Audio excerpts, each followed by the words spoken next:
जय हिंद दोस्तों, पिंता टेक्निकल केंद्र में आपका फिर से स्वागत है। दोस्तों आज की वीडियो में हम हाई कोर्ट की एक जजमेंट है उसके बारे में दोस्तों जानने की कोशिश करेंगे, उसका रिव्यू करने की कोशिश करेंगे और साथ ही साथ दोस्तों आपके डिसेबिलिटी पेंशन से संबंधित कुछ कमेंट हैं उसका जवाब देने की कोशिश करेंगे। सबसे पहले दोस्तों बात कर लेते हैं जो हाई कोर्ट की जजमेंट है उसके बारे में दोस्तों रिव्यू करते हैं।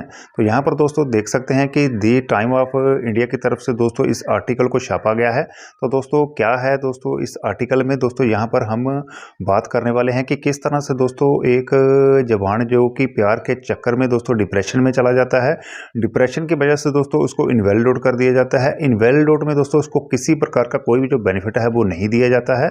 उसके बाद दोस्तों वो जवान एएफटी में केस करता है, एएफटी की तरफ से भी दोस्तों उसको किसी प्रकार का कोई भी जो बेनिफिट है वो नहीं दिया जाता है और उसके जो मामला है उसको रद्द कर दिया जाता है। उसके बाद दोस्तों एएफटी के इसी फैसले को चुनौती देने के लिए जवान ने हाई कोर्ट की ओर रुख किया।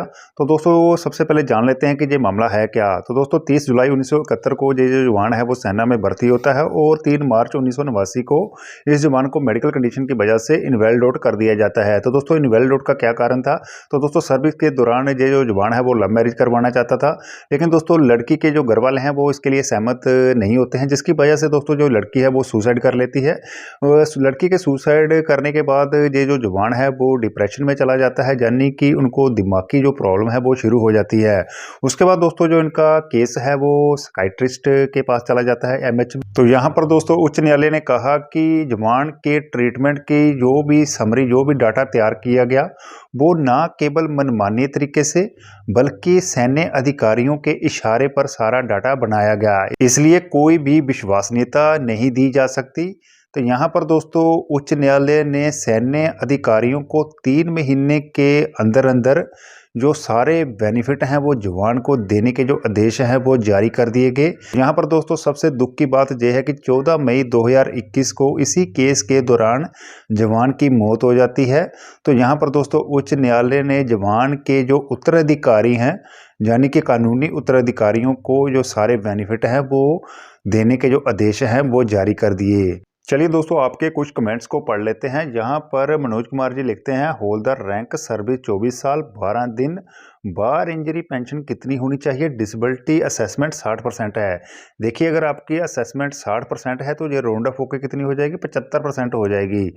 तो वार इंजरी जो पेंशन है इसमें 2 एलिमेंट ग्रांट किए जाते हैं, एक सर्विस एलिमेंट और दूसरा है वार इंजरी एलिमेंट। सर्विस एलिमेंट की अगर कैलकुलेशन की बात करूँ तो इसमें आपकी लास्ट बेसिक पे, मिलिट्री सर्विस पे, क्लास पे, इन तीनों को आपने प्लस कर देना है। इसका जो 50% हिस्सा होगा वो सर्विस एलिमेंट के रूप में आपको मिलेगा, साथ में आपने डीए डीआर भी जोड़ लेना है। उसके बाद बात करूं वार इंजरी पेंशन की, इसमें आपकी लास्ट बेसिक पे, मिलिट्री सर्विस पे, क्लास पे टोटल जो अमूलमेंट बनेगा उसका 60% आपने निकाल लेना है। 100% डिसेबिलिटी के लिए टोटल अमाउंट निकल जाएगा। जो भी अमाउंट निकलेगा उसका आपने 75% निकाल लेना है, वो आपको वार इंजरी एलिमेंट के रूप में मिलेगा, साथ में जो डीए डीआर है वो भी इंक्लूड होगा। तो नेक्स्ट कमेंट को पढ़ लेते हैं। यहाँ पर लिखा है कि अभी रूल चेंज हो गए हैं, अभी 10 साल सर्विस से कम वालों को भी एनएनए केस में इनवैलिड पेंशन मिलेगा। 2023 में ये अपडेट हुआ है। देखिए इनवैलिड पेंशन से संबंधित पहले ही मैं वीडियो अपलोड कर चुका हूं, जो जीएमओ 2023 है, 21 सितंबर 2023 को ये लागू हुआ था। उसमें भी जो इनवैलिड पेंशन के रूल हैं उसको उसमें आपको एक बार फिर से बता दूं, अगर किसी की सर्विस 10 साल से कम रहती है, यानी कि 10 साल से कम सर्विस में अगर किसी को मेडिकल कंडीशन की वजह से इनवैलिड आउट कर दिया जाता है, वहाँ पर क्या है कि अगर मेडिकल अथॉरिटी द्वारा आपको जो सर्टिफिकेट जारी किया जाता है, फिटनेस सर्टिफिकेट, उसमें अगर सिविल जॉब के लिए फिट लिखा जाता है तो उसमें आपको अगर सर्विस 10 साल से कम है तो आपको इनवैलिड पेंशन नहीं मिलेगी। वहीं पर अगर सिविल जॉब के लिए आपको अनफिट लिखा जाता है तो उस केस में आपको क्या है, इनवैलिड पेंशन मिलेगी, चाहे आपकी सर्विस 10 साल से कम है तब भी आपको इनवैलिड पेंशन मिलेगी। अगर फिट लिखा जाता है नहीं मिलेगी, अगर अनफिट लिखा जाता है तो आपको क्या है, इनवैलिड पेंशन मिलेगी। तो दोस्तों ये थी एक छोटी सी जानकारी। अगर आपको हमारा ये वीडियो अच्छा लगा हो तो वीडियो को लाइक करें, चैनल को सब्सक्राइब करें। मिलते हैं दोस्तों नई जानकारी के साथ नेक्स्ट वीडियो में। जय हिंद, जय भारत।